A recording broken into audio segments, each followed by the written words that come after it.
बिस्मिल्लाहिर्रहमानिर्रहीम। अस्सलामु अलैकुम वरहमतुल्लाहि वबरकातुहू। मुअज़्ज़ज़ नाज़रीन, आज का जो हमारा मौजू है वो है बीमार की अयादत। इसके मुताल्लिक़ आज हम एक हदीस मुबारका जानने की कोशिश करेंगे। आज हम एक निहायत अहम और बाबरकत हदीस बयान करने जा रहे हैं जो हमें हमारे मुसलमान भाइयों के हकूक़ और इनकी खिदमत के बारे में रोशनी फराहम करती है। दीन इस्लाम एक दूसरे के दुख दर्द में शरीक होने को ईमान का हिस्सा करार देता है। आज की हदीस मुबारका बीमार की अयादत के बारे में है जो एक मोमिन का दूसरे मोमिन पर हक है।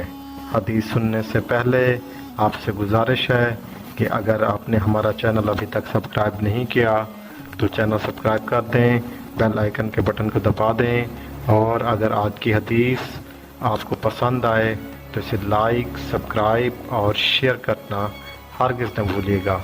चलते हैं आज की हदीस मुबारका की तरफ। हदीस मुबारका उर्दू तर्जमा।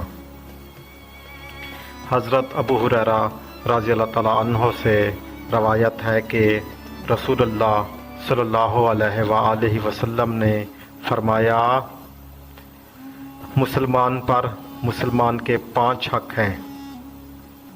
नंबर 1 सलाम का जवाब देना, नंबर 2 बीमार की अयादत करना, नंबर 3 जनाजे के पीछे जाना, नंबर 4 दावत कबूल करना और नंबर 5 छींकने वाले को यरहमकुल्लाह कहना। तशरी। ये हदीस मुबारका हमें मोमिन की बुनियादी ज़िम्मेदारियों और एक दूसरे के साथ हुस्न सलूक के असूलों से आगाह करती है। बीमार की अयादत सिर्फ़ मुलाकात नहीं बल्कि मोहब्बत, हमदर्दी और दुआओं का पैगाम है।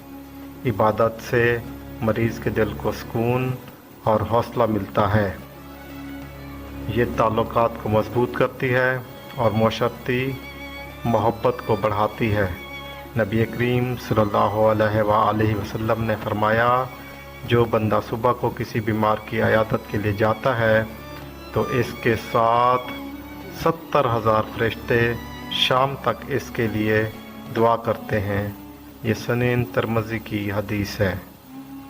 बीमार की अयादत से इंसान को अपनी सेहत की कदर का अंदाज़ा होता है और एहसास होता है और ये बात याद दहानी कराती है कि बीमारी और सेहत दोनों अल्लाह ताला की तरफ से है। इस्लाम ने अयादत को सिर्फ़ इखलाकी अमल नहीं बल्कि ईमानी हक़ करार दिया है।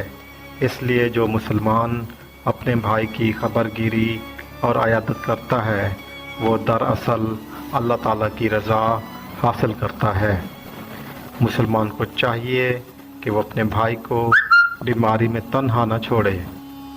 अयादत के वक्त मरीज़ के लिए दुआ करे, मुख्तसर मगर पुरअसर बात करे ताकि मरीज़ को सुकून और खुशी मिले। ज़्यादा देर मरीज़ के साथ बैठने से परहेज़ करें। इससे हो सकता है कि उसकी परेशानी में इजाफ़ा हो या उसे नाखुशगवार गुज़रे और मरीज़ से ऐसी कोई बात न करें जिससे उसकी परेशानी में इजाफ़ा हो, बल्कि उसकी हौसला अफजाई और ऐसी बातें करें जिससे वो खुश हो और उसकी सेहत पर उसके मुस्बत असरात हों। ऐसी बात हरगिज़ न करें जिससे उसकी परेशानी में कोई इजाफ़ा हो और ज़्यादा देर बैठने से भी परहेज़ करें।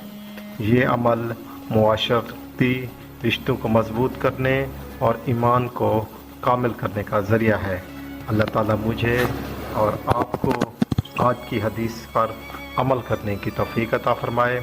एक बार फिर आपसे रिक्वेस्ट है कि अगर आपने हमारा चैनल अभी तक सब्सक्राइब नहीं किया, चैनल सब्सक्राइब कर दें, बेल आइकन के बटन को दबा दें, वीडियो को लाइक और शेयर करना हरगिज़ न भूलिएगा। जज़ाकल्लाह। अल्लाह हाफ़िज़।